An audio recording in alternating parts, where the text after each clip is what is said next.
खबर क्या है? क्या खबर हकाइक को तोड़ मरोड़ कर पेश करना है या महज सच्चाई के साथ बयान करना? क्या सनसनी खबरियत पर मबनी हो सकती है? क्या खबर डेस्क पर बैठकर बन सकती है? क्या खबर महज इंफरादियत पर मबनी होती है या इंफॉर्मेशन भी खबर होती है? क्या खबर दर दर ख्वारी और भटकने से हासिल होती है? क्या खबर रिसर्च, इन्वेस्टिगेशन और खोज का समर होती है? क्या खबर माइक उठाकर इंटरव्यू करने से मिलती है? खबर सच को पेश करने का एक सफर है। खबर मसाइल की निशानदही का नाम है या मसाइल के हल के लिए पैदा की जाने वाली अवेयरनेस? क्या खबर हैवानों से निकलती है या क्या वाखानों?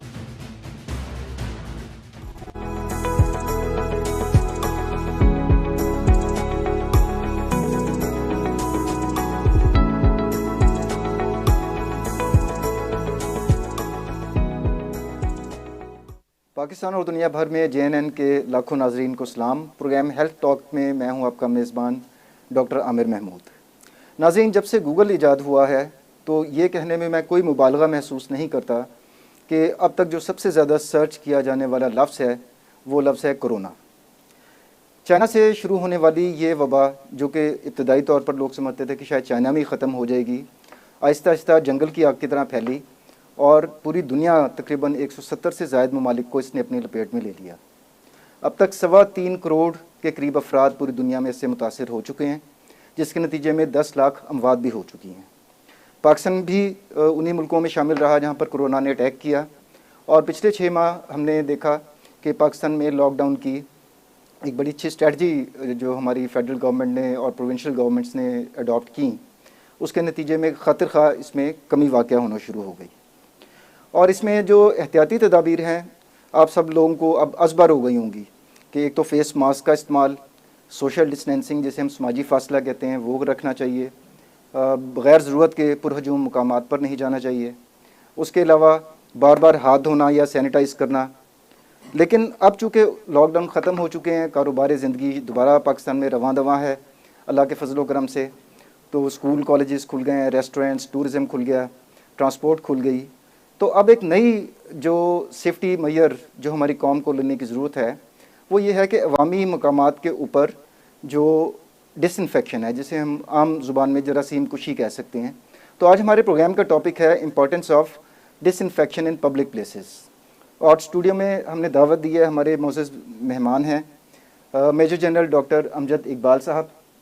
बुनियादी इनकी स्पेशलिटी एनेस्थीसिया है, लेकिन सर पाकिस्तान में पेन मैनेजमेंट की स्पेशलिटी को मुतारिफ़ करवाने वाली शख्सियत अगर कोई हो सकती है तो जनरल साहब हैं, जिन्होंने पेन मैनेजमेंट में स्पेशलाइज्ड एजुकेशन UK से हासिल की और 25 साल पहले पाकिस्तान में पेन मैनेजमेंट सेंटर डेवलप करने का सिलसिला शुरू किया और ये दिए से दिया जलता रहा।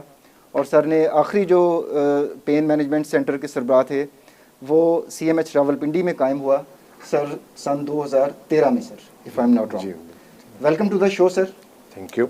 तो सर आज का टॉपिक भी जैसा मैंने किया कि अवाम लॉकडाउन खुलने के बाद शायद ये समझ बैठी है कि कोरोना बिल्कुल ख़त्म हो गया है और बिल्कुल केयर फ्री और केयरलेस हो चुकी हुई है, तो इन्हीं मौज़ूआत पर गुफ्तगू होगी। सर, जो पब्लिक के साथ मेरा इंटरेक्शन रहा इवन कोरोना लॉकडाउन के दौरान भी, एक तबका हमारी सोसाइटी का ये कहता था कि ये सिर्फ TV के ऊपर है, असल में कोरोना है ही नहीं है। तो आपको दावत देने का एक मकसद ये भी है सर कि अनफॉर्चुनेटली आपको भी कोरोना की इन्फेक्शन हुई और अल्लाह के फजलो करम से आपने उससे रिकवर किया, कोरोना के वायरस को शिकस्त दी।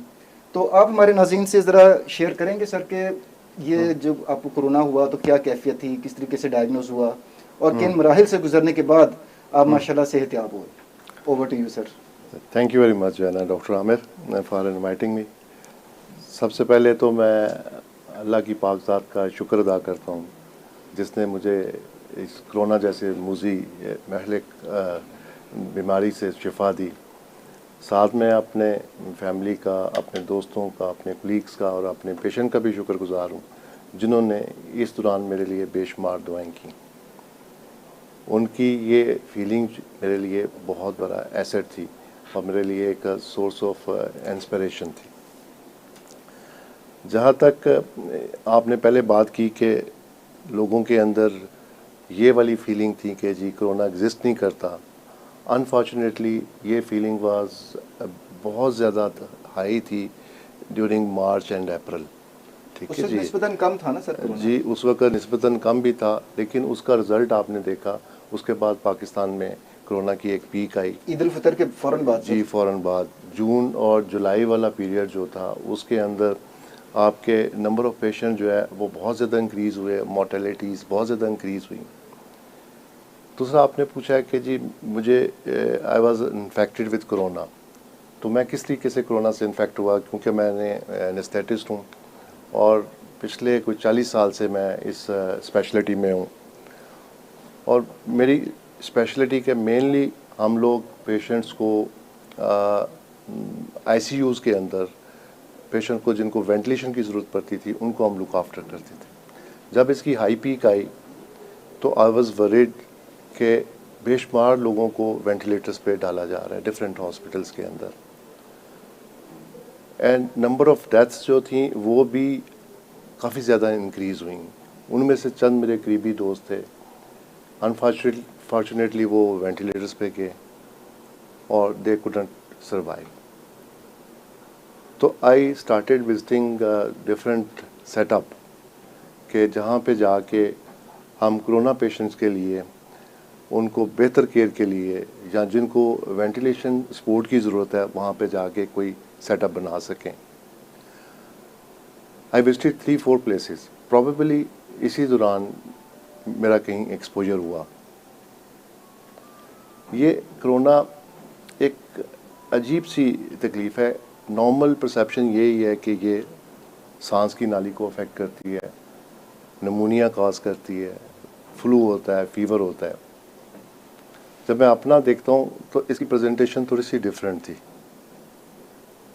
मुझे ना फीवर हुआ, ना मुझे फ्लू हुआ, यानी कि एसिम्प्टोमेटिक थे, किसी ना किस्म के फ्लू अलामात हुआ। ज़्यादा ज़ाहिर नहीं। जी फर्स्ट सिम्टम जो मेरे ऊपर आई वो चेस्ट पेन की आई।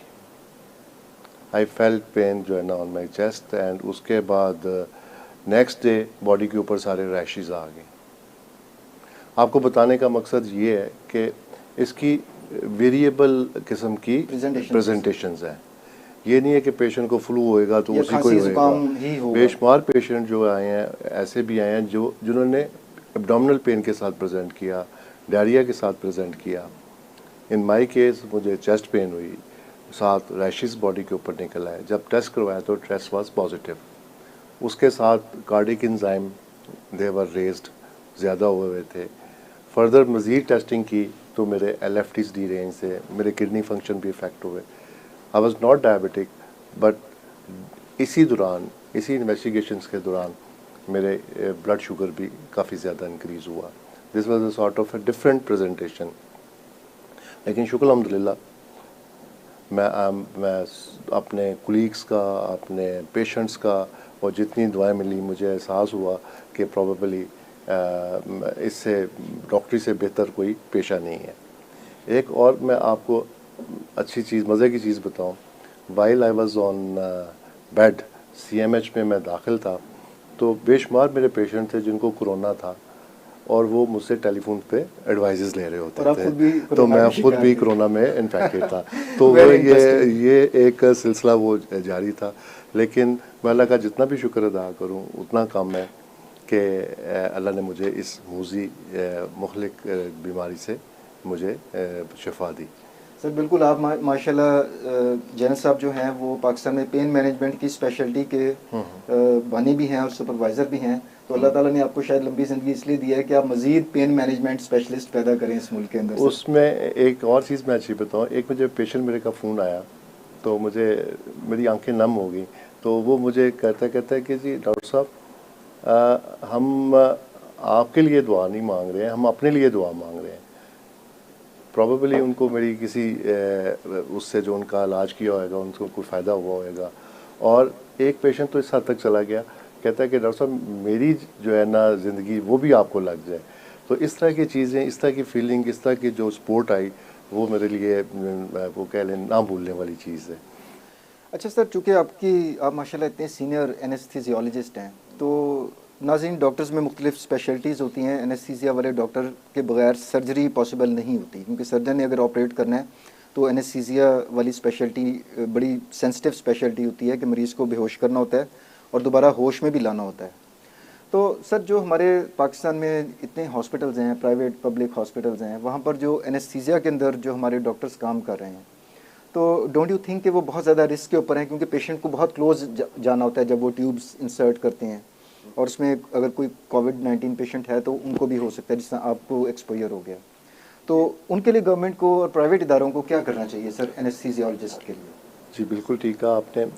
इनफैक्ट अगर देखा जाए तो जितने भी हेल्थ केयर वर्कर्स हैं, डॉक्टर्स हैं, नर्सिस हैं, पैरामेडिक्स हैं, ये सारे के सारे हाई रिस्क कैटेगरी में आते हैं, क्योंकि कोरोना के पेशेंट इनके पास आते हैं, ये उनको देखते हैं, उनके साथ स्टे करते हैं, क्लोजली उनको मॉनिटर्स करते हैं, इंटरवेंशन करते हैं। तो ये सारे लोग जो है ये कोरोना के ज़्यादा इनका एक्सपोजर होने के चांसेस ज़्यादा हैं। लेकिन ये हेल्थ केयर प्रोफेशनल में से जो दो फील्ड्स ऐसी हैं, एक इंटेंसिविस्ट और एनेस्थेटिस्ट, ये इनमें से भी जो है सबसे ज़्यादा हाई रिस्क पे हैं। इंटेंसिविस्ट के पास आता है सीरियसली क्रिटिकली इल पेशेंट आता है, जिसकी डेथ हो सकती है, जिसकी डेथ भी हो सकता है, और उसको बहुत ज़्यादा सीवियर इन्फेक्शन हुआ है और पेशेंट बहुत ज़्यादा इन्फेक्शियस भी है। He is working on these patient, उसमें भी चांसेस बहुत ज़्यादा इंक्रीज़ हो जाते हैं।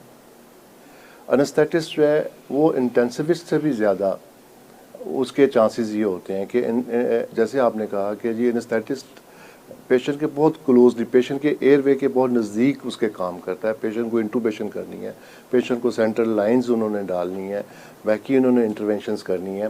तो तीन किस्म के पेशेंट्स आते हैं।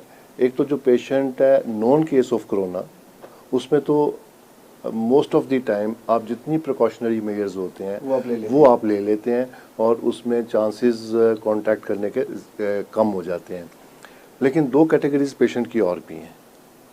एक कैटेगरी पेशेंट की है कि एसिम्प्टोमेटिक पेशेंट है, पेशेंट अलामत ही उसमें कोई नहीं है, एसिम्प्टोमेटिक है, वो आ गया हर्निया के ऑपरेशन के लिए, अपेंडिक्स के ऑपरेशन के लिए, कोलिसिस्टेक्टमी के लिए, उसको जब आपने इमरजेंसी है उसमें ऑपरेशन भी करना ही करना है जी, उसमें इमरजेंसी भी आ गई है, तो बंदे एट टाइम एनेस्थेटिस्ट रिलैक्स हो जाते हैं कि जी ये तो इज़ कोविड नहीं है, is a non COVID patient, whereas वो बंदा इन्फेक्शियस है बट एसिम्प्टोमेटिक है।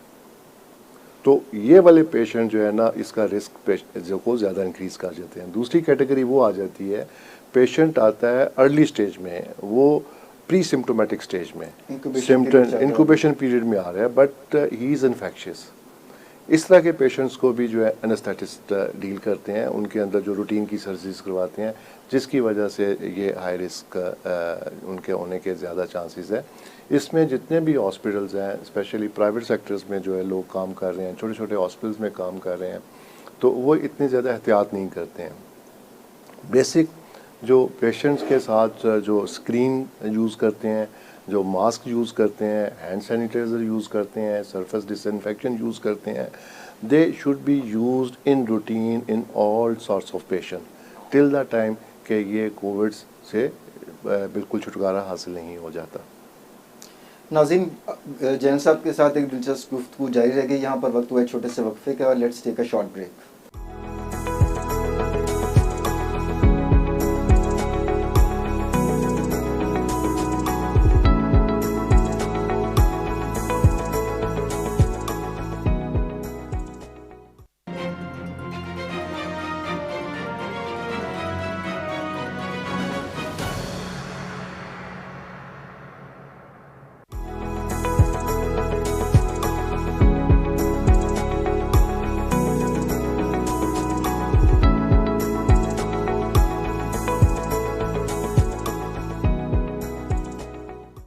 और नाज़रीन, लाहौर से हमें ज्वाइन करेंगे brigadier doctor Waheeduzzaman Tariq, virologist हैं और AFIP में पाकिस्तान में डिपार्टमेंट ऑफ वायरोलॉजी की बुनियाद रखने वाले डॉक्टर ब्रिगेडियर वहीद साहब हैं और आजकल head of virology department Chughtai lab के तौर पर काम कर रहे हैं। और सर इस वक्त मेंबर हैं टेक्निकल एंड वर्किंग ग्रुप जो कोरोना के ऊपर बना हुआ है गवर्नमेंट ऑफ पंजाब के, और फेडरल गवर्नमेंट का एक ग्रुप बना हुआ है कोरोना के डायग्नोस्टिक्स के ऊपर, उसके भी मेंबर हैं। तो सर के तजर्बे से हम इस्तिफ़ादा हासिल करते हैं। तो बेट साहब फरमाइएगा कि जो लॉकडाउन खुलने के बाद आम तौर पर पब्लिक में जो तासुर गया है वो यही है जो हम देखते हैं कि किसी बंदे ने मास्क नहीं पहना हुआ, सब लोग मेंटली तौर पर बिल्कुल सिक्योर फील कर रहे हैं। टूरिस्ट प्लेसेस देखें तो हमारी शुमाली इलाका जात में आप देखें तो भरे पड़े हैं, वहाँ पर लोग समझ रहे हैं कि बस पाकिस्तान में कोरोना लॉकडाउन खुल गया तो कोरोना ख़त्म हो गया है। आप इस तासुर को कैसे देखते हैं? बीइंग अ टेक्निकल पर्सन, आप वायरोलॉजिस्ट हैं, इस फील्ड के स्पेशलिस्ट हैं, कि क्या अगर इसी तरह के रुझान हमारी पब्लिक ने दिखाया तो क्या खुदा न खासा हम कोई सेकंड वेव भी इसमें एक्सपेक्ट कर सकते हैं? Over to you sir. आपने बहुत अच्छा सवाल पूछा है कि क्या कोविड ख़त्म हो चुका है, क्या पाकिस्तान के अवाम ने जो रवैया इख्तियार किया हुआ है, क्या उनका ये ख्याल है कि अब उनको हिफाजती तदाबीर की ज़रूरत नहीं रही? मास्क, सोशल डिस्टेंसिंग जिसको समाजी फासला कहते हैं, और उसके अलावा लोगों का हाथ धोना, अपने हाइजीन का ख्याल रखना या अपनी नकलो हरकत को महदूद करना, क्या इसकी ज़रूरत नहीं रही? तो हुजूर वाला मसला ये है कि अभी कोविड ख़त्म नहीं हुआ। हमारे यहाँ केसेस में बहुत कमी वाक़या आई हुई है, तो खुदावंद ताला का लाख लाख शुक्र है। अब हमें इक्का दुक्का केसेस मिल रहे हैं। एक वो वक्त था जब हम टेस्ट करते थे लैब में, हमें 50% तक और था कि 60% तक पॉजिटिव मिलते थे, तो 5%, और अब तकरीबन 1% के करीब पॉजिटिव मिल रहे हैं। अगर आपने मुल्क में देखें तो तकरीबन 648 केसेस कल हुए थे। लेकिन अगर आप इर्द गिर्द के इलाकों को देखें तो जहाँ तक हिंदुस्तान का ताल्लुक है, आपको इल्म है कि 80,000 90,000 केस रोज़ाना हो रहे हैं। अब तक वहाँ अमवात की तादाद 2 लाख हो चुकी। बरतानिया जो कि काफ़ी हद तक उसने काबू पा लिया था इस वक्त, अब वहाँ फिर केस जो है वो इजाफे की तरफ है, और हुकूमत बरतानिया ने कल ही दोबारा लॉकडाउन का आगाज़ किया। इसमें कोई शक नहीं कि पाकिस्तान की हुकूमत की जो कोशिशें थी स्मार्ट लॉकडाउन की और जो पाबंदियाँ लगाई थी उसके हमें फ़ायदा हुआ है। लेकिन खुदा न खास्ता अगर हमने इस मौका पर अपनी हिफाजती तदाबीर को ख़त्म किया तो मुझे डर है कि कहीं दूसरी लहर जो है जिसे सेकंड वेव कहते हैं, हमें उसका सामना ना करना पड़े। अभी महदूद अंदाज से हमने स्कूलों को खोलने की इजाज़त दी है हुकूमत पंजाब की तरफ से, मैं बोल रहा हूँ, लेकिन साथ ये भी बताया है कि बच्चे स्कूल में जाएं तो बच्चों को भी मास्क हो और उस्ताद जो है वो भी मास्क पहने। फिर जब वो बाथरूम में जाएं तो वो जो सर्फिसेज हैं उनको बार बार क्लीन करने का बंदोबस्त किया जाए और एक एक करके जाए। कोई ऐसी स्पोर्ट्स ना खेली जाए जिसमें एक दूसरे के करीब आ जाए बच्चे। यही हमने मॉल्स के बारे में कहा है जहाँ तजारती सख्त करनी है, यही हमने बसों और ट्रेनों के बारे में कहा है। अब भी मैं कौम से दस्तबस्त अर्ज करता हूँ कि अभी उन पाबंदियों को ख़त्म ना करें। मास्क पहनें, हैंड सैनिटाइज़र का इस्तेमाल करें, साबुन से हाथ धोएं, समाजी फासला रखें और गैर ज़रूरी इज्तिमाआत में शिरकत से गुरेज करें। अल्लाह करे कि वायरस जो है मुकम्मल तौर पे हमारी सरजमीन से ख़त्म हो जाए, तो इन पाबंदियों की ज़रूरत बाकी ना रहे। सर आपसे अगला सवाल ये करना चाहूँगा कि जिस दौरान कोरोना अपनी पीक के ऊपर था, सारी दुनिया बल्कि पूरे पाकिस्तान पूरी दुनिया ने कुछ सेफ्टी मेजर्स जो हैं वो लोगों को असबर हो गए हैं। फ़ोन करें तो वही मैसेज आता है कि फेस मास्क पहने, सोशल डिस्टेंसिंग रखें, गैर ज़रूरी तौर पर बाहर ना जाएं और हैंड सैनिटाइज़र का इस्तेमाल करें, बार बार 20 सेकंड के लिए हाथ धोएं। लेकिन अब चूँकि लॉकडाउन खुल चुके हैं, public places, school, colleges, transport, tourist places सब खुली हुई हैं, तो इस वक्त जो हमारी गवर्नमेंट्स ने SOPs लॉन्च किए हैं उसमें वो तमाम एहतियाती तदाबीर जो लॉकडाउन के दौरान थी जिनका मैंने अभी तस्करा किया वो तो हैं ही हैं। उसके अलावा सर जो पब्लिक प्लेसेस हैं जैसे रेस्टोरेंट्स हैं, स्कूल्स हैं और दफातर हैं, इंडस्ट्री है, वहाँ पर भी लोगों का आना जाना होगा, इंटरेक्शन होगा। तो उस हवाले से गवर्नमेंट ने SOPs जारी किए हैं कि उन तमाम इदारों को अपने वहाँ पर जरासीम कुशी या डिसइंफेक्शन करना चाहिए। तो उसके बारे में सर आप अपने ख्यालात का इजहार कीजिएगा। जहाँ तक आपने ये सवाल पूछा है कि हुकूमत ने जो SOPs बनाए थे उसमें बहुत सारी हिफाजती तदाबीर हुकूमत ने शामिल की थी। मिसाल के तौर पर मास्क पहनना, हाथ धोना, फासला रखना और नकलो हरकत से परहेज। अब उसके अलावा जो अहम नुक्ता था जिसकी तरफ आपने इशारा किया है वो था डिसइंफेक्शन। डिसइंफेक्शन क्या है? ये जो मुख्तलिफ सर्फेसेज हैं, सतहें हैं, मेज़ है जैसे खाने पीने के बर्तन हैं, दरवाजे हैं, दरवाजे की नॉब है, किताब है, ये ऐसी हर वो चीज़ जिसमें हम हाथ लगाते हैं, इसमें कोई शक नहीं कि उस पर वायरस रह सकता है। वो कुछ रिसर्च के मुताबिक कई घंटे, बल्कि लोगों ने तो कई दिन कहा है, मैं कहता हूँ 5-6 घंटे, लोग कहते 3 दिन 4 दिन, तो वायरस उस पर मौजूद रह सकता है। और अगर कोई दूसरा शख्स उस पर हाथ लगाएगा तो फिर वो वायरस अगर उसके हाथ पे लग जाए तो अपने नाक या ज़बान तक या मुंह तक ले जा सकता है उसको। और हमने कई दफ़ा कहा है कि वायरस के पाँव नहीं होते, वायरस चल के नहीं जाता, उसको हम लोग लेके जाते हैं। अब सर्विसेज को साफ कैसे करना है, ये एक बहुत अहम अमर है जिसकी तरफ आपने इशारा किया है। उसमें बार बार उस जगह को साफ करना और जो ही कोई शख्स उस चीज़ पे हाथ लगाए उसको साफ। अब बात ये कि साफ कैसे करना है, उसके लिए बहुत सारे महलूल हैं, साबुन है और उसके अलावा डिटर्जेंट्स हैं, फिर कई ऐसी और चीज़ें हैं जिनके महलूल के साथ अगर कपड़े को लगा के अच्छी तरह साफ करके उसको पुश कर दिया जाए तो फिर वायरस उस जगह पे नहीं रहता। तो मेरे कहने का मतलब यह है कि वायरस माहौल में भी है और माहौल में हवा में शायद इतनी देर नहीं रहता जितनी देर मुख्तलिफ सतहात पे वो रह सकता है। और आप अगर सफ़र कर रही हैं, लाजवाब तौर पे आप गाड़ी के दरवाजे को हाथ लगाएंगे, सीट को हाथ लगाएंगे। आप अगर किसी जगह जा रहे हैं तो वहाँ भी दरवाजे हैं, फिर मेज़ के ऊपर हाथ लगेगा, किताबों के ऊपर हाथ लगेगा। अब ज़रूरत ही समझती है कि या तो अपने हाथ को ना टच करें, या फिर कई लोग जो है वो अब गलती इस बात पे करते हैं कि हमने दस्ताने पहने। अब मसला ये है कि दस्ताने हाथ पे आपने ज़रूर पहने, लेकिन जब दस्ताने के टच कर दिया तो दस्ताने की मिसाल भी आपके हाथ की हो गई।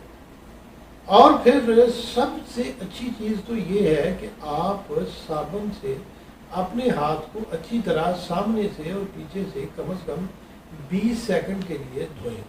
WHO कहते हैं जी 1 मिनट, तो 40 सेकंड है। तो अच्छी तरह 2-3 दफ़ा हाथ को धोएं और साबुन से अच्छी चीज़ कोई नहीं, क्योंकि जहाँ तक इस वायरस का ताल्लुक है, कोरोना वायरस जितने भी हैं इनके ऊपर एक फास्फोलिपिड की मेम्ब्रेन होती है और साबुन से या डिटर्जेंट से ये मेम्ब्रेन पिघल जाती है और वो साफ़ हो जाती है और फिर वायरस जिंदा नहीं रहता। मेरी गुजारिश ये है कि ना सिर्फ आप बाकी हिफाजती तदाबीर पर अमल करें, बल्कि ये जो सतहात हैं या इवन फर्श है उसको भी साफ रखें और अपने माहौल में हवा की तरफ ज़्यादा तवज्जो देने के साथ साथ आप मुख्तलिफ सतहात की तरफ तवज्जो दें और किसी भी सतह को जिसमें किसी और ने हाथ लगाया हो उसको लमस करने से पहले या टच करने से पहले आप अच्छी तरह साफ करें। अच्छा सर, आपसे आखिरी सवाल ये करना चाहूँगा कि अनफॉर्चुनेटली बदकिस्मती से पाकिस्तानी जो हैं वो बहुत मौका परस्त कौम वाक़या हुई है। जिस वक्त लॉकडाउन चल रहा था तो आपने देखा होगा कि आम जो सर्जिकल मास्क सर जिसकी रूटीन में हम जो हॉस्पिटल्स में जब यूज़ होते थे 3 रुपये का 3-4 रुपये का मास्क मिल जाता था, वही मास्क 30 रुपये 40 रुपये में फ़रोख्त होना शुरू हो गया। उसके बाद हालत ये आ गई कि अब रोड साइड वेंडर्स पठानों ने वहाँ पर ठेले भी लगाए होते हैं, वहाँ पर भी वो मास्क बिकना शुरू हो गए हुए हैं। वही हाल हुआ सर सैनिटाइज़र्स के साथ कि एक सैनिटाइज़र जो था जिसका नाम भी किसी ने नहीं सुना था कोरोना आने से पहले, उसकी रूटीन प्राइस 100 रुपये हुआ करती थी और जब कोरोना पीक पर पहुंचा वही सैनिटाइज़र सर 400-500 रुपये में तक उसकी प्राइसेस जो हैं वो पहुंच गई हैं। अब चूँकि लॉकडाउन सर ओपन हो चुके हैं, गवर्नमेंट की तरफ से SOPs आ गई हैं कि पब्लिक प्लेसेस को डिसइंफेक्ट करना इदारों की अपनी ज़िम्मेदारी है। अब हम देख रहे हैं कि सर जो कीड़े मार दवाइयों वाली कंपनियाँ इंसेक्टिसाइड कंपनीज़ हैं, वो हैं दीमक कंट्रोल करने वाली कंपनीज़ हैं, उनके पास वो पंप्स होते हैं और वो होते हैं उसमें क्लोरीन और पता नहीं क्या महलूल तैयार करके वो पब्लिक के पास जा रहे हैं कि जी आप इन जगहों को डिसइंफेक्शन करवाएं या जरासीम कुशी हमसे करवाएं और ये सर उनके क्लेम बड़े अजीब व गरीब हैं जो मैं समझने से कासिर हूँ एज अ डॉक्टर, कि एक दफ़ा आप वहाँ पर स्प्रे करवाएं और वो जगह 1 माह तक जरासीम से पाक रहेगी। तो मेरा ख्याल है कि ये अनरियलिस्टिक बात है बिल्कुल। तो सर आप ज़रा थोड़ा सा रोशनी डालिएगा बीइंग वायरोलॉजिस्ट के सरफेस डिसइंफेक्शन के लिए या सतहों को जरासीम से पाक रखने के लिए जो डिसइंफेक्टेंट यूज़ होना है उसकी जो अफादियत है नंबर 1 वो कितनी इंपॉर्टेंट है, और उससे ज़्यादा इंपॉर्टेंट ये है कि वो हमारी जेल्द, हमारी आँखों और हमारी सांस की नालियों के लिए कितनी सेफ़ हैं।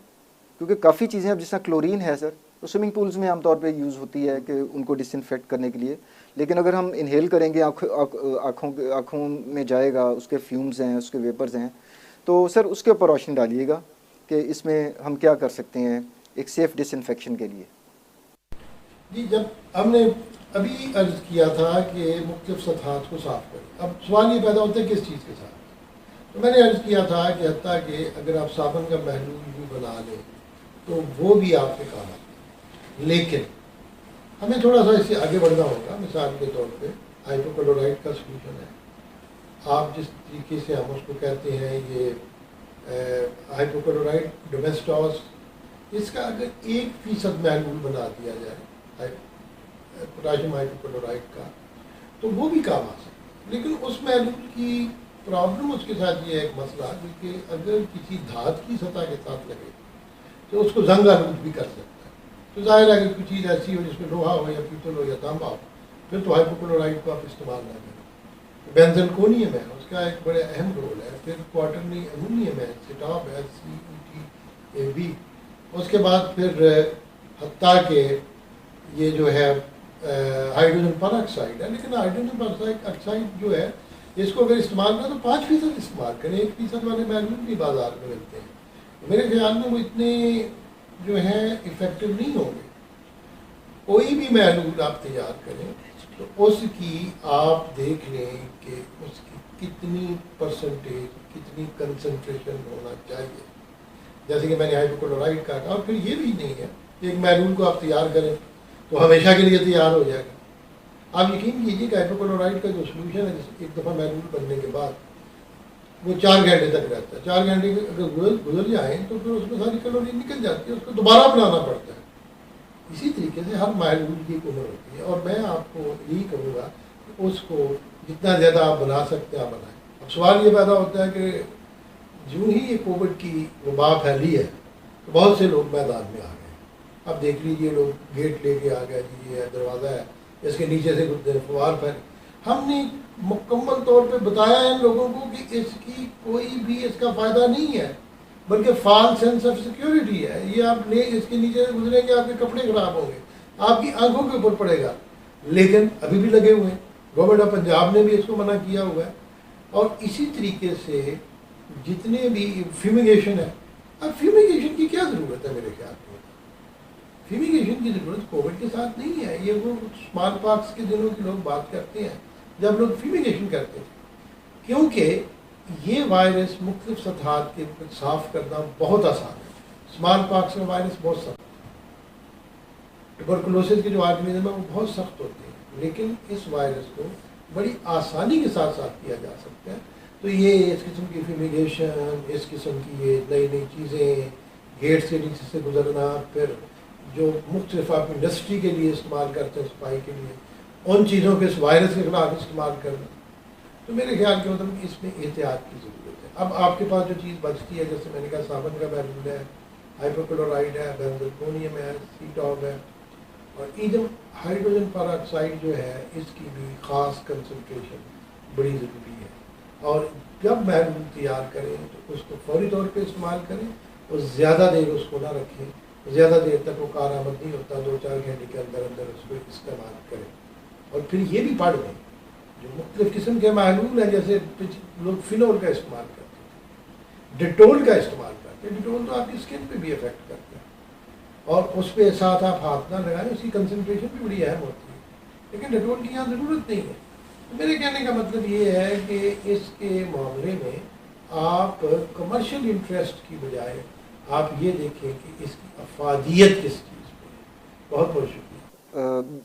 बेड साहब, आपका बहुत बहुत शुक्रिया अपना कीमती वक्त निकालने के लिए आज के इस अहम टॉपिक के लिए, ये जो हमारा टीवी प्रोग्राम हो रहा है। अब मैं जन साहब की तरफ वापस जाना चाहूँगा कि सर ये जो गवर्नमेंट ने गाइडलाइंस इशू की हुई हैं, SOPs किए हुए हैं डिसइंफेक्शन के लिए, वो तो हमने आइडेंटिफाई कर लिया कि पब्लिक प्लेसेस को जरासीम कुशी वहाँ पर होनी चाहिए। आप सर नाज़रीन को की एजुकेशन के लिए थोड़ा सा ये वाज़ेह कीजिएगा कि कौन से पब्लिक प्लेसेस ऐसे हैं जिनमें ज़्यादा रिस्क है इन्फेक्शन होने का या कोरोना फैलने का, और उनको ज़्यादा एहतियाती तदाबीर इख्तियार करनी चाहिए। जी ठीक है आपने। जैसे ही ये लॉकडाउन ख़त्म हुए हैं तो लोगों के अंदर एक ये परसेप्शन आ गई है कि जैसे कोरोना ख़त्म हो गया, लोग जैसे रिलीफ हो गए हैं, रिलैक्स हो गया, कैद से आज़ाद हुए हैं, कैद से आज़ाद हुए। वो इस तरह लोग बाहर निकले हैं कि मेरा ख्याल है इतना ज़्यादा रोड्स के ऊपर ट्रैफिक का लोड हमने कोरोना से पहले भी नहीं देखा। आपके ये देख लें कि जी पार्क्स के अंदर, नॉर्दर्न एरियाज़ के अंदर रोड ब्लॉक हैं, मरी के अंदर जो है ना रोड ब्लॉक्स हो गए हैं। एकदम लोगों का हजूम बाहर निकला है विद फैमिली, बच्चों के साथ उधर चले जाएं बीचेस के ऊपर जो है ना कराची में, उधर रश लग गया। तो ये डेंजरस चीज़ है और विदाउट एनी जो है ना SOP को अमल करने के बगैर ये चीज़ें हमें नज़र आ रही हैं। ना मास्क नज़र आते हैं, ना सोशल डिस्टेंसिंग नज़र आती हैं, डिसइंफेक्शन तो दूर की बात है, ना जो है ना हैंड सैनिटाइज़र हमें कहीं नज़र आते हैं। एक जिधर जाएं एक हजूम है। This situation can be very dangerous. Specially schools अभी जो खुल गए हैं, स्कूलों के अंदर भी SOPs का फॉलो करना, मास्क है, सोशल डिस्टेंसिंग है, इन चीज़ों के ऊपर अमल करना, डिसइंफेक्शन को करना, these are all things are very important है। सिमिलरली आपके शादी हॉल्स हैं, आपकी यूनिवर्सिटीज़ हैं, कॉलेजेस हैं, आपके ये ट्रांसपोर्ट का सिस्टम है, बसेस हैं, इवन आपके प्लेन है। शुरू में ये था कि जी वो सोशल डिस्टेंसिंग होएगी, दरमियान वाली सीट खाली होएगी, अभी flights they are all packed उसी तरीके से है और कहीं कोई मास्क नज़र नहीं आता, कोई डिसइंफेक्शन का। वहाँ पर बच्चे उसी तरह खचाखच भरे तो हुए हैं, वहाँ पर क्या सोशल डिस्टेंसिंग आप 6 फीट की? ये सिचुएशन ये हमें अलार्म कर रही है कि एक सेकंड वेव ना आ जाए जो कि पहले से भी खतरनाक हो, पहले से भी खतरनाक हो। लोगों को, पब्लिक को ये अवेयरनेस देना हम सब का फ़र्ज़ है। एक और चीज़ जो है ना मैं यहाँ पे जिक्र करना ज़रूरी समझूंगा, जिन लोगों को कोरोना हो गया उनका मतलब ये नहीं है कि उनके अंदर एंटीबॉडीज़ बन गई हैं, वो दोबारा इन्फेक्ट नहीं हो सकते। अभी तक कोई ऐसी स्टडी नहीं आई जो ये प्रूव करे कि जिसको एक दफ़ा कोरोना हो गया उसको दोबारा नहीं हो सकता। आज की डेट तक कोई ऐसी स्टडीज़ नहीं आई है। सो दे आर इक्वली वल्नरेबल। तो इसके ऊपर जितने भी हमें केयर करनी चाहिए, इन SOPs को फॉलो करना चाहिए, कर सकते हैं, हमें इसको करना चाहिए। अच्छा सर, मैं जब इस प्रोग्राम की तैयारी कर रहा था तो बड़े कुछ इंटरेस्टिंग चीज़ें मेरे सामने आई। फॉर एग्ज़ाम्पल 3.25 करोड़ लोग अब तक इससे मुतासिर हो चुके हुए हैं, जिसमें से तकरीबन 2 करोड़ 40 लाख रिकवर भी कर चुके हैं। और शुरू में नाज़रीन आप लोगों को भी याद होगा कि अगर आप याद करें फरवरी मार्च का टाइम, तो उस वक्त चाइना सबसे टॉप पे था, नंबर 1 पे था। ऐसे USA ऊपर आना शुरू हुआ। इस वक्त सर USA के ताज़ा तरीन अदाद-ओ-शुमार जो मैंने चेक किए वो 71 लाख वहाँ केसेस हो चुके हैं, जिसके नतीजे में 2 लाख अमवात हो गई। इंडिया में 58 लाख केसेस नाज़रीन अब तक हो चुके हैं, जिसके नतीजे में 92,000 अमवात हुई हैं। और चाइना आहिस्ता आहिस्ता नीचे जाना शुरू हुआ। और इंटरेस्टिंग बात यह है कि चाइना इस वक्त 43वें नंबर पर जा चुका हुआ है सर, और वहाँ पर 85,000 केसेस। मुझे याद है जब मैंने अपना पहला प्रोग्राम किया था ना सर लाहौर में, तो उस वक्त चाइना की फिगर थे 22 मार्च को तकरीबन 75,000, यानी कि 7-8 माह के दौरान में सिर्फ कुछ फ्यू थाउजेंड्स का इजाफा हुआ और 4600 टोटल डेथ्स हुई हैं। तो चाइना ने किस तरीके से कंट्रोल किया, तो मैं भी ये भी मेरे लिए बड़ा एक वो था कि भाई चाइनीज़ किस तरीके से इन्होंने पूरी दुनिया बढ़ता जा रहा है और चाइनीज़ अब 43वें नंबर पर आ गए हैं। तो वहाँ बड़ी इंटरेस्टिंग चीज़ सर एक सामने आई, वो ये कि वुहान जो कि एपी सेंटर था जहाँ से ये वबा जो है पैंडमिक आलमी वबा फैली है, तो लैंक्सेस यू के नामी एक ब्रिटिश कंपनी थी, उसने 1 टन रिलायन विरकॉन को इनका पाउडर था डिसइंफेक्टेंट, वो उन्होंने चाइनीज़ गवर्नमेंट को डोनेट किया उस वक्त, और वो वुहान में तमाम हॉस्पिटल्स उससे जो है वो डिसइंफेक्ट किए गए। तो मैं थोड़ा सा मुझे तजस्सुस हुआ कि लैंक्सेस यूके ये कहाँ पाकिस्तान में भी है कि नहीं। तो आई केम टू नो कि जी पाकिस्तान में भी इनको निमराल फार्मा जो है वो पिछले 20 साल से रिप्रेजेंट कर रही है। तो आई थॉट कि उनके भी मैं व्यूज़ लूँ क्योंकि बिकॉज के वो यहाँ पर पाकिस्तान में ऑपरेट कर रहे हैं। तो अब हम हमारे साथ रावलपिंडी से मौजूद होंगे आफ्ताब सईद साहब, जो कि नमराल हैं उस कंपनी के जो कि लेंग्जेस को पाकिस्तान में पिछले 20 साल से रिप्रेजेंट कर रही है। तो आफ्ताब साहब से सवाल ये करते हैं कि आफ्ताब साहब, चूँकि आप तो आपकी तो स्पेशलिटी है डिसइंफेक्शन, तो आप किस किस्म की मैल प्रैक्टिसेस देख रहे हैं डे टू डे एक्सपीरियंस में, जो पाकिस्तान में पब्लिक मकामात खुलने के बाद जो लोग कर रहे हैं, कोई फ्यूमिगेशन कर रहा है, कोई पंप्स लेकर आ रहा है, तो इस पर ज़रा थोड़ी सी वजाहत फरमाइएगा। थैंक यू डॉक्टर साहब, आपने मुझे इस इम्पॉर्टेंट टॉपिक के ऊपर डिस्कशन के लिए अपने प्रोग्राम में दावत दी। जो आपका क्वेश्चन है रिलेटेड टू डिसइंफेक्शन, पहले तो मैं थोड़ा सा आवाम को ये बता दूं कि एंटीसेप्टिक और डिसइंफेक्टेंट में फ़र्क क्या है। एंटीसेप्टिक जो है नॉर्मली आप घरों में भी हाउस होल्ड चीज़ें लेकर आ रहे होते हैं, जैसे कुछ प्रोडक्ट्स हैं जो आप जैसे आप यूज़ करते हैं ज़ख़म को भी साफ़ करने के लिए, वो एक एंटीसेप्टिक एक्टिविटी होती है। नॉर्मली स्किन के ऊपर आप लगा लेते हैं, स्किन अगर आपकी रप्चर हो जाए या कोई वूंड हो जाए तो उसको आप ज़ख़म साफ़ करने के लिए वो एंटीसेप्टिक आप यूज़ कर रहे होते हैं। कमिंग टू द पॉइंट, जो आपका क्वेश्चन था कि इस टाइम कौन सी माल प्रैक्टिसेस यूज़ हो रही हैं। अभी अनफॉर्चुनेटली जब ये कोविड वाला प्रॉब्लम आया तो बहुत सी इंसेक्टिसाइड कंपनियाँ, जो कीड़े मार दवाइयाँ के स्प्रे करती थी कंपनियां, वो लोग मार्केट में आए और उन्होंने अपनी मिट्टी के तेल से इवन वो डिसइंफेक्शन करना स्टार्ट करनी शुरू कर दी, क्लोरीन उसमें डालना शुरू कर दी, और साथ वो ये भी क्लेम करते हैं कि जी ये डिसइंफेक्शन जब हम करेंगे तो ये 1 माह के लिए इफ़ेक्टिव होगी। दो ऐसा पॉसिबल, मेडिकली ऐसा पॉसिबल नहीं है। तो उसमें फिर ये भी देखा जाता है कि जो डिसइंफेक्टेंट या सो कॉल्ड डिसइंफेक्टेंट जो वो अपने स्प्रे पंप्स में यूज़ कर रहे हैं, तो लोग उस स्प्रे पंप से इंस्पायर होते हैं, और लेकिन वो ह्यूमन जेल्स के लिए और सांस के लिए भी कोई बहुत ज़्यादा इफ़ेक्टिव नहीं है, बल्कि हार्मफुल है। तो थर्ड पॉइंट जो है आपका, जो आप मेरे से पूछ रहे थे, अभी बहुत से हमारे टीवी के ऊपर भी इवन एड्स आ रहे हैं जो हाउस होल्ड क्लीनर्स हैं, इवन वो यूज़ होते हैं आपके वॉशरूम बेसन्स में, आपके कमोड्स में, वहाँ पर तो उसको बड़ा साफ़ सुथरा करके दिखाया जाता है। जो कुछ जरासीमों को तो वो मार देते हैं, लेकिन एज अ डिसइंफेक्टेंट उनकी एफिकेसी नोन नहीं है। तो मेरा ये ख्याल है कि हमें जो है इन सारी चीज़ों को अलहदा करना चाहिए, और आवाम को ये पता होना चाहिए कि एंटीसेप्टिक और डिसइंफेक्टेंट में क्या फ़र्क है। जी नाज़रीन, यहाँ पर वक्त हुआ है एक छोटे से वक्फे का। Let's take a short break.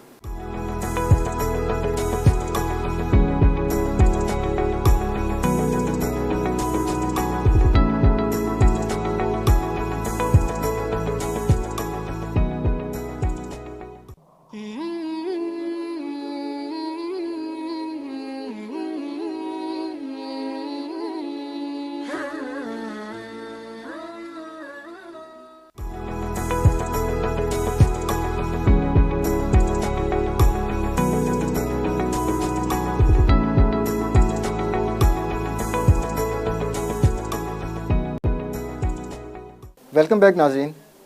Aftab साहब, ये भी ज़रा फरमाइएगा, क्योंकि आप एक्सपर्ट हैं इस फील्ड के डिसइंफेक्शन के, कि हमारी पब्लिक को एक सरफेस डिसइंफेक्शन के लिए जो भी प्रोडक्ट वो इस्तेमाल कर रहे हैं, वो इस्तेमाल करने के लिए कौन कौन से ऐसे फैक्टर्स हैं जो कि मद्देनज़र रखने चाहिए एक अच्छा डिसइंफेक्टेंट अपनी जगह को जरासीम कुश करने के लिए, उस पर ज़रा थोड़ी सी रोशनी फरमाइए, डालिएगा।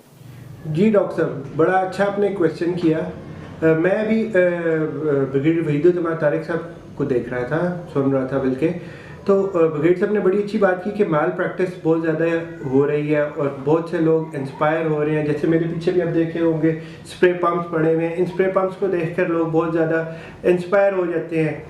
इम्पॉर्टेंट चीज़ ये है कि अनफॉर्चुनेटली हम लोग थर्ड वर्ल्ड कंट्री में रह रहे हैं, और लोग ये नहीं देखते कि जो उसके अंदर डिसइंफेक्टेंट यूज़ हो रहा है वो कितना इफ़ेक्टिव है कि नहीं।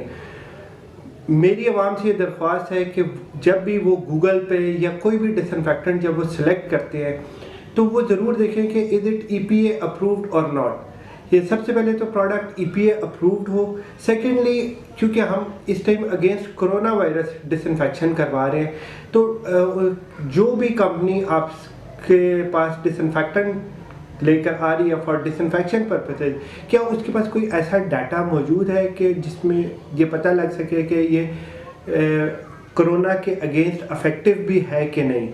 थर्डली, इसमें जो मेरी आवाम से रिक्वेस्ट है कि जब भी वो कोई डिसइंफेक्टेंट सेलेक्ट करें तो ज़रूर वो देखें कि क्या वो किसी भी किस्म का, जब वो आके कंपनी आपके एरिया को स्प्रे करती है तो क्या वो आपकी जिल्द के लिए तो उस पर कोई आपके लिए मुज़र सेहत नहीं है, या किसी भी किस्म की आपकी आंखों में तो इरिटेशन नहीं हो रही, या उसकी कोई स्मेल ऐसी तो नहीं है कि जो बहुत ज़्यादा पंजेंट हो। तो इन सारी चीज़ों को जो आपका क्वेश्चन है डॉक्टर साहब, उसमें मैं यही कहूँगा कि इसमें आपने सबसे पहले इसका सेफ्टी प्रोफाइल, और सेकेंडली आपने इसकी एफिकेसी, एंड थर्डली मैं उसको ज़रूर कहूँगा कि उसकी कॉस्ट को भी मद्देनज़र ज़रूर रखा जाए, क्योंकि इस टाइम एक फियर बना हुआ है और लोग इसके ऊपर काफ़ी ज़्यादा पैसे खर्च करने के लिए तैयार हैं।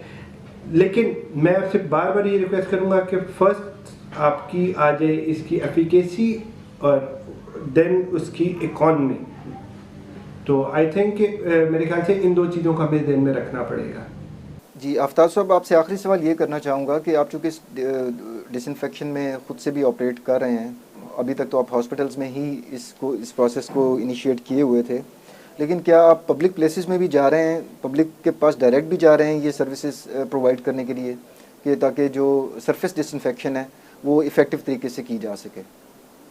जो आपने क्वेश्चन किया है रिगार्डिंग अवामी मकामात में, आपको बताता चलूँ कि ये प्रोडक्ट जो रिलाय और विरकॉन है, यहाँ पिछले 20 साल से पाकिस्तान मार्केट में इसको हमने मार्केट किया हुआ है, और जितने भी अच्छे हॉस्पिटल्स हैं लाइक आ खान हो गया, आर्मी के जितने इंस्टीट्यूट्स हैं, जन सब बैठे हुए हैं, जन सब इस प्रोडक्ट से फेमिलियर होंगे। ये प्रोडक्ट 20 साल से पाकिस्तान मार्केट में यूज़ हो रही थी, even in the presence of patients ITCs में भी इसको यूज़ करवाया जा रहा था। जब ये कोरोना वायरस का आउटब्रेक हुआ तो जितने क्वारंटाइंस बने उन क्वारंटाइन में भी इवन रिलाय ऑन विरकॉन यूज़ हो रहा था। इसमें डॉक्टर साहब मैं आपको बताऊं कि जब बलूचिस्तान गवर्नमेंट ने भी हमसे रब्ता किया, जब कोविड का आउटब्रेक पाकिस्तान में हुआ, वहाँ पर भी उन्होंने अपने जितने हेल्थ फैसिलिटीज़ थी उसको डिसइंफेक्ट करने के लिए उन्होंने हमारा रिलाय ऑन विरकॉन यूज़ किया। डॉक्टर साहब मज़े की इसमें जो बात है वो ये है कि इसमें पर लीटर कॉस्ट जो आ रही है वो बहुत इकोनॉमिकल है, दैट इज़ जस्ट 15 रुपीज़। और अगर आप देखें कि इसके कंपटीशन में आप कह लें, वैसे तो हमारा इसके साथ कोई डायरेक्ट कंपटीशन नहीं बनता, लेकिन जो भी एंटीसेप्टिक है, लाइक मैंने आपसे पहले भी बात की कि ये एंटीसेप्टिक्स जो अवेलेबल है पाकिस्तान मार्केट में, इस बॉटल के ऊपर इन्होंने लिखा हुआ है कि 1 लीटर बनाने के लिए 50 ml सोल्यूशन चाहिए होता है। तो ये बॉटल जो है ये 100 रुपीज़ की कॉस्ट कर रही है। इट मीन्स कि पर लीटर आपकी 100 रुपीज़ कॉस्ट आ रही है, वेयर एज हमारी प्रोडक्ट जो है उसकी 15 रुपीज़ कॉस्ट आ रही है। जैसे ही अवामी मकामात खुले, मैं आप क्वेश्चन की तरफ दोबारा आता हूँ, जैसे ही अवामी मकामात खुले like schools, hotels, marquees, restaurants, तो अगेन जैसे बगैट साहब ने बात की थी कि माल प्रैक्टिस हो रही थी और बहुत से लोग अपने डिसइंफेक्टेंट्स लेके मार्केट में आए और उन्होंने डिसइंफेक्शन करनी शुरू की, और वो क्लेम कर रहे हैं कि ये 1 महीने के लिए, 1.5 महीने के लिए इफेक्टिव है। मेरी अगेन आपसे ये रिक्वेस्ट है कि जब भी आपके पास कोई ऐसा डिसइंफेक्टेंट कंपनी वाला या डिसइंफेक्शन करने वाला कोई बंदा आता है तो एटलीस्ट वो उनसे डॉक्यूमेंटेशन ज़रूर मांगे, बिकॉज हम लोग जहाँ पर भी डिसइंफेक्शन कर रहे हैं, लाइक हम लोग ने स्कूलों में डिसइंफेक्शन की, जिसमें Saint Mary's one of the best school in Rawalpindi, then Saint convent, presentation convent, and then so many schools, and then we have artillery messes, and then we have some marquees जो disinfection करवा रहे हैं हमसे। उसमें doctor साहब मैं जो आपको जो चीज़ बताना चाहूँगा कि हम लोग कभी भी किसी भी इदारे को ये नहीं कहते कि हम लोग खुद आकर डिसइंफेक्शन परफॉर्म करेंगे।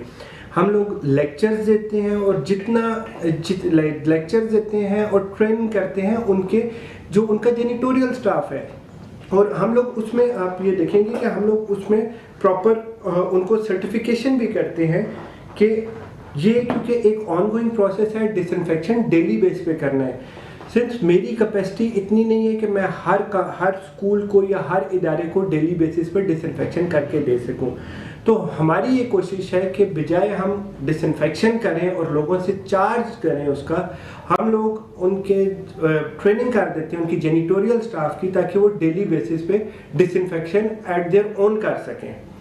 तो डॉक्टर साहब, मैं आपके इस प्लेटफॉर्म से मैं यही गुजारिश करूँगा कि प्लीज़ कोरोना को इजी मत लें और डिसइंफेक्शन जो है उसको अपने मामूल का हिस्सा बना लें। Thank you very much sir. नाज़रीन, अब आज के पूरे प्रोग्राम की डिस्कशन को हम सम अप करते हैं, और मैं जनरल साहब से रिक्वेस्ट करूंगा कि सर हमारी आवाम के लिए टेक होम मैसेज, की पॉइंट्स आप क्या देना चाहेंगे, उसके ऊपर काइंडली ज़रा वजाहत कीजिएगा। मैं ये बताना चाहूँगा कि कोरोना कोविड-19 ख़त्म नहीं हुआ, ये भी चल रहा है, ये डिज़ीज़ अभी चल रही है, इसका कोई ट्रीटमेंट अभी तक मौजूद नहीं है। ना एंटीवायरल ड्रग्स इफ़ेक्ट करती हैं, ना कोई और मेडिसिन इफ़ेक्ट करती हैं, ना एंटीबायोटिक्स इफ़ेक्ट करती हैं। टिल द टाइम के इसकी वैक्सीन नहीं आती, ये बीमारी चलती रहेगी। शुक्र अल्हम्दुलिल्लाह, अल्लाह का जितना भी शुक्र अदा करें कम है कि पाकिस्तान में कोरोना के केसेस पिछले 1-2 महीने में काफ़ी हद तक कम हुए हैं, और इसका लोगों के अंदर एक फीलिंग आ गई है कि जैसे कोरोना डिज़ीज़ ख़त्म हो गई है, जो कि ख़त्म नहीं हुई, चल रही है। और इसके चांसेस हैं कि अगर हमने SOPs के ऊपर स्ट्रिक्टली अमल नहीं किया तो एक सेकंड वेव आ सकती है। उसके लिए, उसको सेकंड वेव को अवॉइड करने के लिए ये जो 4 चीज़ें जो गवर्नमेंट की SOPs में भी शामिल है, मास्क हैं। मास्क जो है मोस्टली, ये कोविड वायरस जो है एंटर्स होता है बॉडी के अंदर थ्रू नोज़ एंड माउथ। ये गेट है ह्यूमन बॉडी का जिसके थ्रू ये अंदर जाएगा। अगर इस आप गेट की जितनी ज़्यादा प्रोटेक्शन करेंगे उतने चांसेस कम हो जाएंगे इसके वायरल इन्फेक्शन के।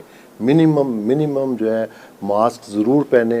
व्हेन एवर आपको कहीं पब्लिक गैदरिंग में आप जाते हैं जहाँ पे लोग जमा हैं, किसी जगह पे भी जाते हैं, एटलीस्ट वायरस की एंट्री इनटू योर बॉडी उसको आप रखें।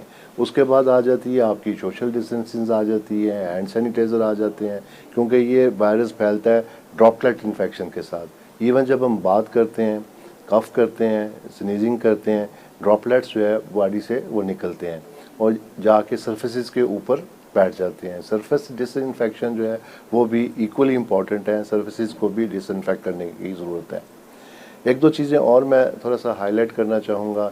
एक तो I have gone through this corona disease as well. मेरा अपने एक्सपीरियंस पे भी बीइंग डॉक्टर कुछ चीज़ें मैं आम लोगों को ये बताना चाहूँगा कि अगर खुदा ना खास्ता कोरोना का एक्सपोजर आपको हो जाता है या फ्लू लाइक सिम्टम्स आ जाते हैं, पैनिक होने की ज़रूरत नहीं है। 90% ऑफ पेशेंट जो है वो खुद ही इससे बेहतर हो जाते हैं। ये डिज़ीज़ का जो इन्फेक्टिव पीरियड है it's only from 7 to 10 days तक ये डिज़ीज़ इन्फेक्टिव होती है। अगर 7 to 10 days आप उसको अपने आप को आइसोलेट करके, रेस्ट करके और बाकी जो होम रेमेडीज़ हैं उनको अडॉप्ट करके ये गुजार लेंगे तो ये डिज़ीज़ ऑटोमेटिकली ये कम हो जाएगी, ख़त्म हो जाएंगी। ज़्यादा प्रॉब्लम्स हमें उन चीज़ों से आ रही हैं क्यों इसका कोरोना का ऑल ओवर द वर्ल्ड बहुत ज़्यादा इसका शोर भी है, डेथ्स भी हो रही हैं। इवन जो जहाँ पे health care system best possible है, अमेरिका है, वहाँ पे भी देखें नंबर ऑफ़ डेथ्स बहुत ज़्यादा है। तो लोगों में एक खौफ भी है। उस खौफ के आलम में डिफरेंट किस्म की दवाइयात जो है लोग यूज़ करना शुरू कर देते हैं और उन मेडिसिन के यूज़ की वजह से अफेक्ट हो रहे हैं लोग। इसमें सना मक्खी यूज़ कर रहे हैं लोग, ये क्लोरोक्विन यूज़ कर रहे हैं लोग, आइवरमेक्टिन मेडिसिन हैं, स्टीरॉइड्स की डोजेस ले रहे हैं। They are not the treatment of corona virus. Corona virus का अगर कोई ट्रीटमेंट है that is the rest, that is rest. It can help mental relaxation हो, रेस्ट हो, आप गॉगल्स करें हॉट फर्मेंटेशन करें, ये चीज़ें जो है ना they can help a lot. Medicine से अवॉइड करें और कोशिश ये करें कि हॉस्पिटल की तरफ भागने की बजाय, रश करने की बजाय घरों के अंदर अपने आप को आइसोलेट करें और ये प्रिकॉशन यूज़ करें। मोस्टली पेशेंट जो they will recover from home isolation और थोड़ी बहुत इसमें एहतियात के साथ। हॉस्पिटल जाने की उस वक्त आपको ज़रूरत पेश आएगी जब आपको सांस की शदीद मुश्किल हो, जब हमें ये ज़रूरत हो कि पेशेंट को ऑक्सीजन की ज़रूरत है, तो उस वक्त आप हॉस्पिटल में जाएं। हॉस्पिटल पे लोड भी कम होएगा और आप लोग जो हॉस्पिटल बॉर्न इन्फेक्शंस हैं उससे भी ख़त्म हो जाएंगे। एक और चीज़ डॉक्टर आमिर मैं हाईलाइट करना चाहूँगा कि जब आप हॉस्पिटल, जितने भी हॉस्पिटल हैं हमारे पब्लिक सेक्टर के हॉस्पिटल्स हैं, प्राइवेट हॉस्पिटल्स हैं, उन्होंने कोरोना वार्ड्स बनाई हुई हैं। जो पेशेंट आता है कोरोना पॉजिटिव है उसको वार्ड्स में दाखिल कर लेते हैं।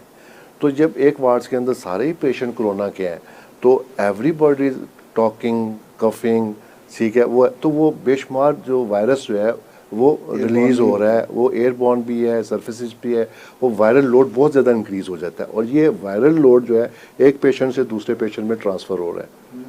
तो उस ऐसे पेशेंट जो हॉस्पिटल में जाके दाखिल होते हैं उनके अंदर वायरल लोड इंक्रीज़ हो जाता है। तो जो पेशेंट जिनके अंदर कॉम्प्लिकेशंस होती हैं, बैकी प्रॉब्लम्स आती हैं, वो प्रॉब्लम्स वायरल लोड की वजह से आती हैं।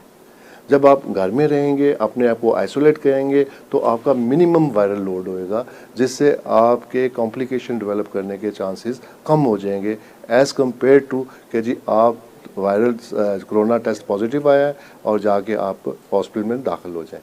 तो आम सर इसको अगर मैं आवाम के लिए अगर सिंप्लीफाई करना चाहूँ तो सर जिस फरमा रहे हैं बड़ी इंपॉर्टेंट पॉइंट की तरफ सर का इशारा है, वो ये कि फॉर एग्जांपल गॉड फॉरबिड मुझे इन्फेक्शन होती है, 10,000 वायरस मेरे अंदर समहाउ चला गया, तो अगर मैं हॉस्पिटल में जाऊंगा तो हो सकता है इर्द गिर्द तमाम लोग कोरोना के पेशेंट हों, तो 10,000 के साथ साथ 20,000 और वायरस कोरोना वायरस मेरे अंदर। जी बिल्कुल आपने ठीक कहा। लेकिन अगर मैं घर में रहूंगा तो मेरा अपना जो मुदाफ़ती निज़ाम है वो सर उस वायरस को आहिस्ता आहिस्ता ख़त्म करना, वो 10,000 को मैनेज कर लेगा।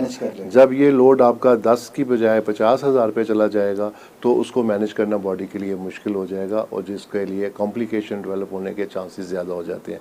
इसलिए आम लोगों से मेरी जो है ये रिक्वेस्ट है कि अगर ये टेस्ट पॉजिटिव भी आता है या आपको फ्लू लाइक सिम्टम्स आते हैं, फीवर आता है, आप अपने आप को आइसोलेट करें, क्वारंटाइन करें, रेस्ट करें और जो है जो होम रेमेडीज़ जो हैं जैसे आप गागल्स करें, आपने कहवा लेना है, इस तरह की चीज़ें जो है ना वो आप करें, या ऐसी चीज़ें आप इस्तेमाल कर सकते हैं जो कि आपके इम्यूनिटी को थोड़ा सा इन्हांस करें ना।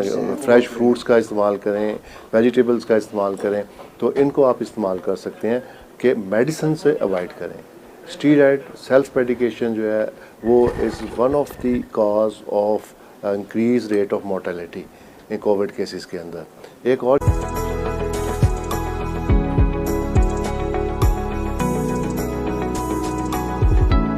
जी ऑन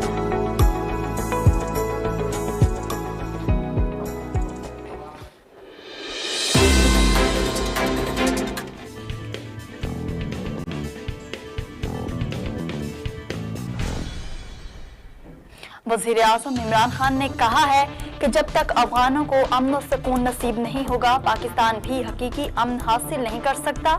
अमरीकी अखबार वॉशिंगटन पोस्ट में लिखे गए मजमून में वज़ीर-ए-आज़म इमरान खान का कहना था पाकिस्तान और अफगानिस्तान आपस में जोग्राफिया, सकाफत और रिश्तों से जुड़े हैं। अफगानिस्तान में गैर मुल्की अफवाज का उजलत में इनखला गैर दानिशमंदाना फैसला होगा।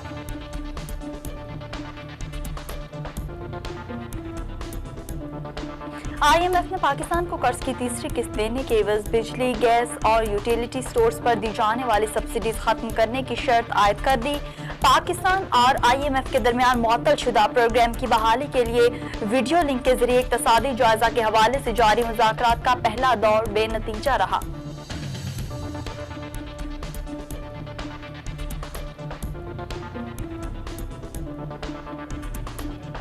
मुल्क में महंगाई की शरह में इजाफे का रुझान बदस्तूर जारी।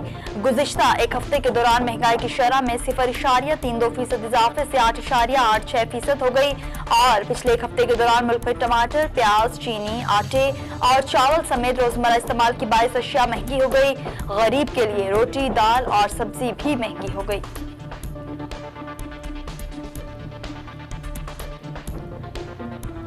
हैदराबाद से कराची आने वाली मुसाफिर वैन को नूरियाबाद के करीब हादसा।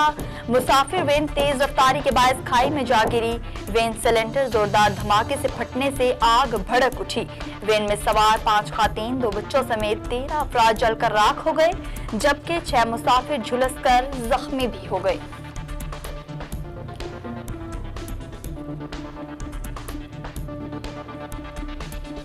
भारतीय फौज की जानिब से एक बार फिर लाइन ऑफ कंट्रोल पर कोट कोटेरा सेक्टर में बिला इश्तियाल फायरिंग, जिससे पाक फौज का नायक दिलफराज शहीद हो गया। पाक फौज ने भारतीय फायरिंग का भरपूर जवाब देते हुए उनकी चेक पोस्टों को निशाना बनाया, जिससे दुश्मन का भारी जानी और माली नुकसान हुआ।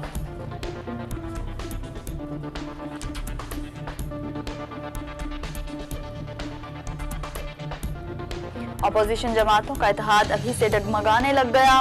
पाकिस्तान डेमोक्रेटिक मूवमेंट के सदर और दीगर ओहदों का ऐलान बहाल क्यों न हो सका, JNN न्यूज ने पता लगा लिया। ओहदों और उनकी तादाद पर जमातों के दरमियान इख्तलाफ पैदा हो गए।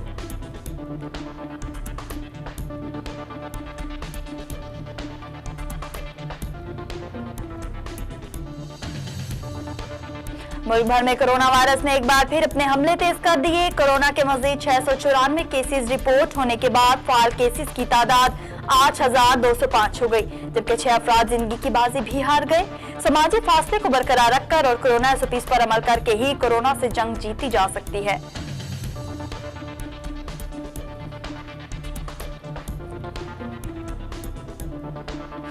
उकाड़ा के नवाई इलाके हुजरा शाह मुकीम में कोरोना वायरस SOPs की खुलेआम खिलाफ वर्जी।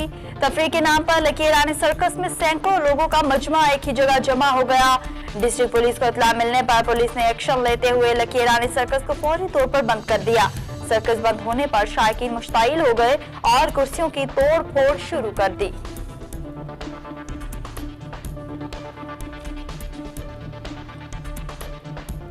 और लंदन के शहर कोरोना वायरस के फैलाव को रोकने के लिए नई हुकूमती पाबंदियों के खिलाफ सड़कों पर निकल आए। एहतजाज से रोकने पर पुलिस और मुजाहिरीन के दरमियान झड़पें भी हुई।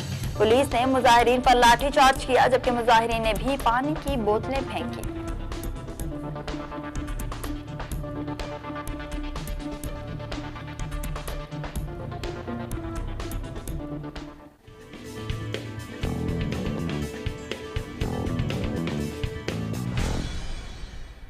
अस्सलामुअलैकुम। JNN न्यूज स्टूडियो में मैं हूं आकाशा यासीन। हेडलाइंस आपने जाने, यहाँ आपको एक अहम खबर से आगाह करते चले। रावलपिंडी आर्ट्स काउंसिल में फयाजुल हसन चौहान की प्रेस कॉन्फ्रेंस के दौरान एक शख्स उनके पांव में पड़ गया और कहने लगा कि मेरे बेटे इरफान को 4 साल कबल कत्ल कर दिया गया था। मैं इंसाफ के लिए दर दर के धक्के खा रहा हूँ। इस पर मजीद तफसीलात जानते हैं अपने नुमाइंदे अदनान हैदर बरी से, जो इस वक्त रावलपिंडी आर्ट्स काउंसिल में हमारे साथ मौजूद है। जी अदनान हैदर बरी, क्या वाकया है, ये आगाह कीजिएगा। जी, इस वक्त मेरे साथ एक ऐसा मजलूम शख्स खड़ा है कि जिसके बेटे को इरफान को 4 साल पहले थाना नसीराबाद के इलाके में थाने के बिल्कुल करीब नाक के नीचे कत्ल कर दिया गया। और क्या ऐसी वजूहत हुई, क्या ऐसे वाक़यात हुए, क्योंकि आज जो फयाजुल हसन चौहान साहब प्रेस कॉन्फ्रेंस कर रहे थे को यहाँ पे ये शख्स अपने बच्चे का रोना लेके यहाँ पहुँचा कि मेरे बच्चे के साथ इतना बड़ा जुल्म हुआ, कत्ल कर दिया गया और कातिल शायद अभी तक दंदनाते फिर रहे हैं। इन्हीं की ज़बानी सुनते हैं। जी बताएं ज़रा। आज से 4 साल पहले मेरे बेटे को 4 दोस्त घर से बुला के ले गए और उसे कत्ल कर दिया, बना दिया डकैती के। डाकू आ गए, डाकू मार, उनको नहीं मारा डाकू मेरे बता, ये बात पूरा पाकिस्तान नहीं मानता पहले। उसके बाद उन्होंने खुद ही रात 1 जुलाई 2000 की रात को थाना नसीराबाद पुलिस की थाना नसीराबाद की पुलिस की मिली बगा से उन्होंने खुद ही FIR कर दिए उसी रात को कि डाकू आए हैं डाकू। वो खुद मुद्दई बन, मेरे जो कातिल हैं वो खुद मुद्दई बन गए हैं, खुद ही मुल्ज़मान बन गए हैं, खुद कातिल, खुद मतलब क्या, खुद मुद्दई बन गए हैं और खुद वो गवाह बन गए हैं, गवाह बन गए सॉरी।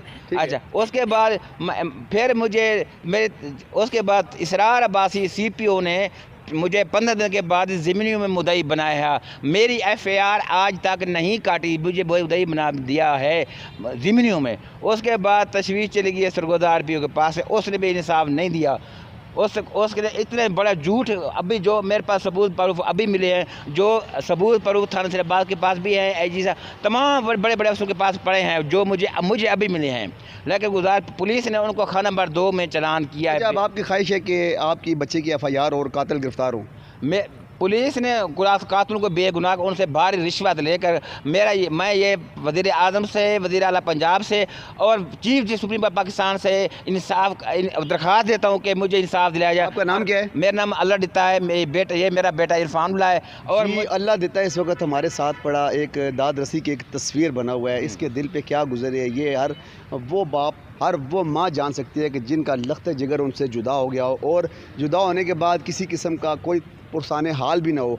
आज फयाज़ुल हसन चौहान जो उन्होंने भी इनको यकीन दहानी कराई है कि इंशाल्लाह इनके कातिल गिरफ़्तार होंगे और पुलिस के महकमे को भी चाहिए कि वो अपने काम जो हैं वो ज़िम्मेदारी के साथ अदा करें ताकि किसी का भी लख्त जिगर इस तरह के हालात से दो चार ना हो और इस तरह का वालिद जो है गरीब मस्कीन दर दर के धक्के खाने पर मजबूर ना हो। जी बहुत शुक्रिया अदनान हैदर, बड़ी तफसीलात से आगाह करने के लिए।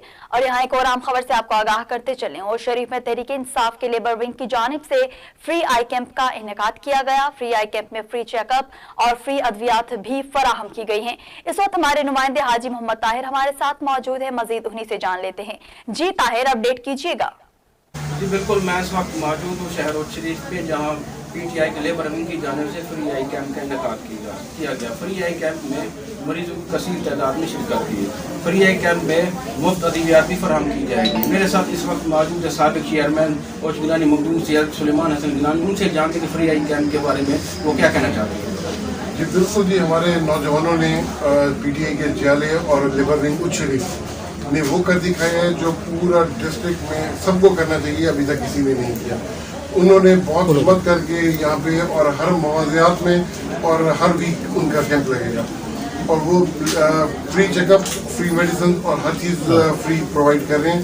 और गरीब नादार मरीजों की जो हमारे कप्तान का विजन है वो लेबर विंग पूरा कर रहे हैं। जी जैसा कि आपने मखदूम सैयद सुलेमान हसन गिलानी की गुफ्तगू सुनी, उन्होंने बताया कि ये हमारे नौजवान जो इस काम कर दिखाए ये बहुत अच्छे इक़दाम है। इसको शहर में बहुत खूब सराहा और ये इक़दाम बाद मुख्तलिफ इलाकों में भी किया जाएगा। जी बहुत शुक्रिया मोहम्मद ताहिर तफसीलात से आगाह करने के लिए। न्यूज़ स्टूडियो से फिर वक्त के लिए इतना ही। मजीद अपडेट्स के लिए देखते रहें JNN न्यूज़।